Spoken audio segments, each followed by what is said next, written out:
je moja kuća. Ja sam vlasnik. I zbog nje sam čovjek.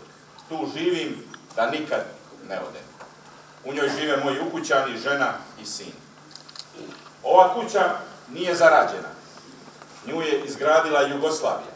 Cijela kuća je jugoslavenska, a evo sve oko nje je hrvatska. Ovu lijepu nastambu kupio sam 1992. godine u jeku agresije na Republiku Hrvatsku, kad je mom ocu vraćena njegova stara štednja u Jugobanci od 120.000 maraka. Tako da bih, evo, mogao reći da je ovo i nasljedstvo. U ta turobna vremena sjećam se vrlo dobro oca kako je na telefon prijetio izvjesnom bankaru Zoranu da mu vrati te njegove pare. Govorio mu je odlučno: Zorane, djece mi moje. I upalio. Kad je vidio da su novci na sigurnom, umre. Samo saznanje da su pare na sigurnom dalo mu je posljednji smiraj. A evo sad su neka nova vremena. Republika Hrvatska je sastavnica modernih europskih zemalja i članica mnogobrojnih integracija. Meni nije jasno kako je moguće da nakon 25 godina u toj državi stvari još uvijek stoje tako u mrtvoj točci. Eto, to recimo meni ne ide u glavu. Dakle, kako je moguće da, pazi, nakon 25 godina da nema nekog pomaka prema naprijed, da ljudi ne vide da se stvar kreće prema naprijed, meni to jednostavno nije jasno. Mislim, kažem, nije meni jasno, meni je naravno jasno. Ne rješavaju se neka ključna otvorena pitanja, sve se gura po tepih, ali evo, da nakon 25 godina praktički nema nekog pomaka prema naprijed, meni to jednostavno ne ide u glavu. Budući da mi ne tražimo niti ovom predstavom, niti uopće našom egzistencijom mrak, nego tražimo svjetlo, ja se, evo, duboko nadam da ćemo ustrajati u tome što tražimo i da ćemo to naći. Evo, mi smo to i ovom predstavom, kao što kaže Marko, na jedno vrlo suptilan, provučen neki način, pokušali prvo sebi, pa onda i vama donijeti na scenu. I evo, predstava je već 7-8 mjeseci na repertoaru i evo, doživljavamo neke stvarno lijepe i pozitivne stvari sa ovom našom predstavom i nadam se da će tako biti i dalje. Eto, ništa, došla je naredba od Rozgo, zapravo praktički sa strane, da je festival, da se mora na neki način. Kako to je kao na nama?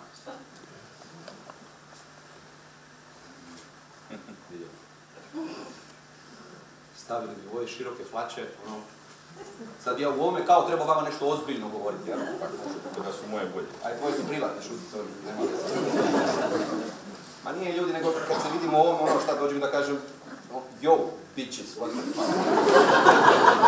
Bobo Jelčić u svojim autorskim projektima zahtjeva od svakog od glumaca jedno od stvari koje zahtjeva u toj nekoj metodi kojom nastaje predstava je da glumac ima jedan osobno svoje pitanje, dakle nešto što je njemu osobno važno u njegovom životu, da prenese na neki način unutar tog lika kojeg predstavlja.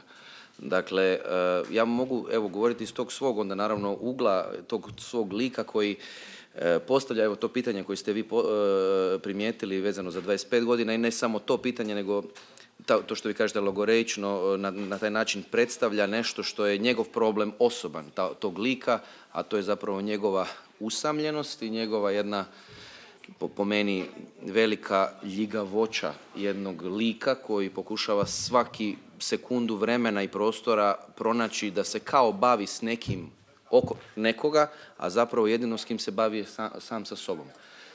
Iza te neke debele ironije koja stoji tog lika koji kao predstavlja nekoga, brigu za nekoga, za drugu osobu, eto tako druge nacionalnosti koja je došla i bla bla bla i to sve što on govori zapravo stoji jedna debela briga samo za sebe, što je onda tako nekako i debela ironija i našeg nekog vremena i našeg nekog konformizma i u kojem se mi, ja mislim, svaki dan snalazimo, neko više, neko manje uspješno izlazi iz toga ili želi izaći iz toga.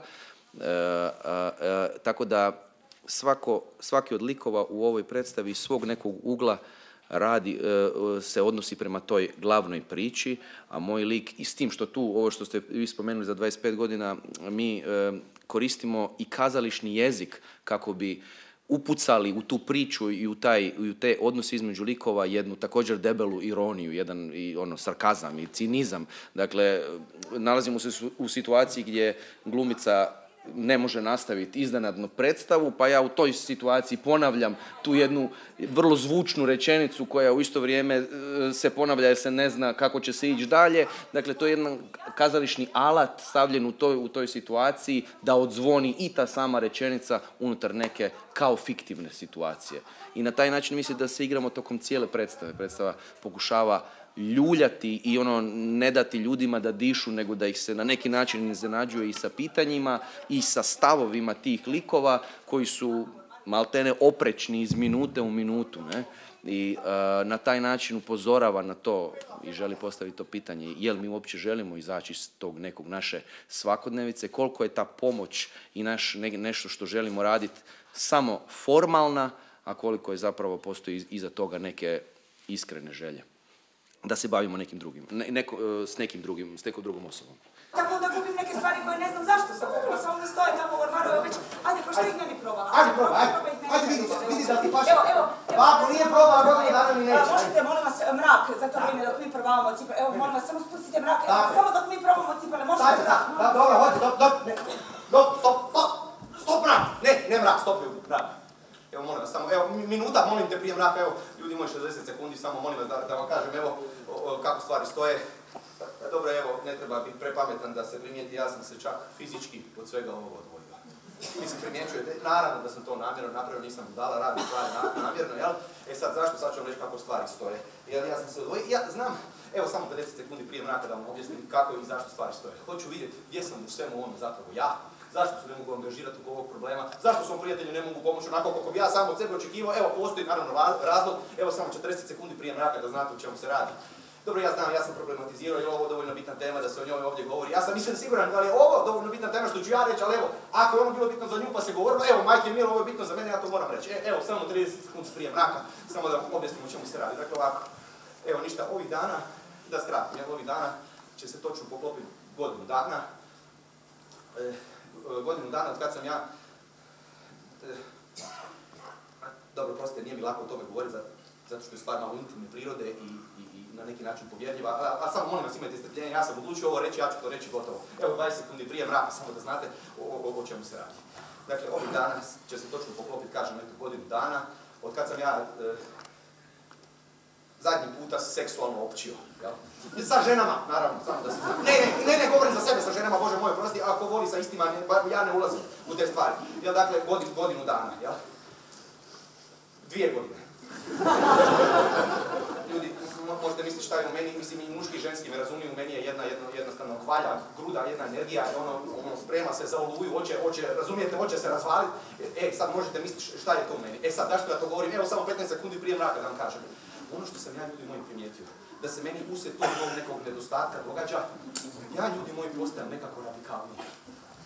Ja sam primijetio da uslijed tog nedostatka ja nekako počinjem politički skretati u desno i da počinjem, ovo se događa mimo moje volje, vjerujte mi, to mi nimalo apsolutno nije drago. Možda je to razlog zašto se ne mogu angažirati, ali ne znam, zbog tog nedostatka ja nekako skrećem u desno i počinjem braniti stavove koji su majke mile meni strani. Evo, ja ne znam otkud bi ti stavovi, to ono kad se nekako probudi u meni, kad se ta gvalja počne dizati, ja ne mogu zaustaviti, dođe mi da kažem ono, izbjeglice, marš van iz moje zemlje!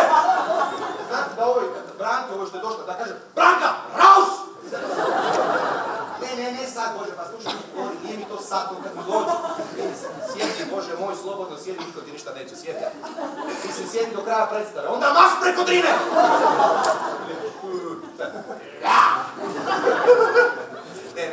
To je neko pitanje s kojim se je svako od nas, sigurna sam, barem jednom susreo, mislim i svako ko se bavi umjetnošću i kazalištem, glumom, mi glumci, ali ja mislim i ostali ljudi, evo konkretno, može li se nešto promijeniti, može li se naprijed, može li se u ovom nekom krugu u kojem se vrtimo i u kojem nam nekad se čini da nema izlaska, da nema naprijed, možemo li ipak naći neki izlaz? Mislim da je to neki problem s kojim se svako od naših lica i kako privatnih, tako i ovih teatarskih lica koja uprizorujemo u ovom projektu. Mislim da se mi borimo sa tim i kroz trajanje cijele ove predstave, ali i kroz cijeli život. Dakle, taj jedan egzistencijalni problem, to jest jedna kriza koja se onda ispoljava na razne načine. Dakle, može utjecati na naše mišljenje, na naše odnose, na život općenito, na brakove, na prijateljstva, Dakle, precrtava se u sve sfere života, eto, a mislim, to je neko pitanje koje mi postavljamo u publici više, mislim, evo, između ostalog. Sebi, kako i publici. Možemo li nešto promijeniti i koliko smo spremni, to je što je potrebno za to da promijenimo stvari i koliko smo spremni promijeniti se unutar sebe da bismo promijenili svijet oko sebe. Poznajete ovo što ste rekli, kao jedan topao i iskren lik koji dolazi i progovara o nekoj jako teškoj situaciji životnoj u kojoj se nalazi. Međutim, tokom predstave isto tako ta jedna iskrenost i ta jedna toplina, ipak postavlja se pitanje je li ona zapravo takva kakva jest, takva kakva kaže. Kada Petra je napadne i kaže šta ti misliš da ja ne znam da ti prstom nisi mrdnula, da sebi pomogneš. Znači, na neki način i žrtva, odnosno netko ko možda malo i izigrava žrtvu, nekome kome možda lakše kroz život ići na taj način da mu neko drugi pomogne, ko možda nije toliko prodoran u smislu da će sam poduzeti nešto. Tako da, jako je to nama blisko, čini mi se, na ovim prostorima. Jer je lakše zauzeti tu neku poziciju u kojoj si ti jadan i želiš nešto, pa da ti se da, eto. Da ti se pomogne, a nećeš ništa napraviti za to. Tako da ima tu, ja je igram potpuno najiskrenije, ja vjerujem da ona misli da postupa najbolje i ona postupa najbolje što može i kako zna i kako umije. A ovo, to je nešto što ovi istupi koji se događaju, koji su ta tanka linija, kako ja zovem kod Bobe, ta ivica i Marica između lika i glumca je uvijek nešto što je meni strašno zanimljivo. To izlaženje i to micanje i u isto vrijeme i kritika, što kažete, koja se upućuje publici. Da, na suptilan način, zato što mislim da je dovoljno da ljudi sami sa sobom se zapitaju kad im postaviš pitanje, dovoljno je jasno, ne treba nikoga mučiti dalje i mislim da je dovoljno ovo što će se poslije dogoditi u čovjeku ako si postavi iskreno pitanje. Danas se ništa ne mijenja. Mijenjaju se samo imena ulica, trgova i na kraju krajeva i ovog kazališta u kojem mi igramo ovog predstavu, koji se i samo nekad drugačije zvalo. Nakon ovog prizora će pasti mrak. Bojim se da će taj mrak biti rječitiji od svega što smo mi večeras rekli. Svi znate što taj mrak simbolizira. A ja ću se sada vratiti u laž koju živim zadnjih 20 godina. Laku noć.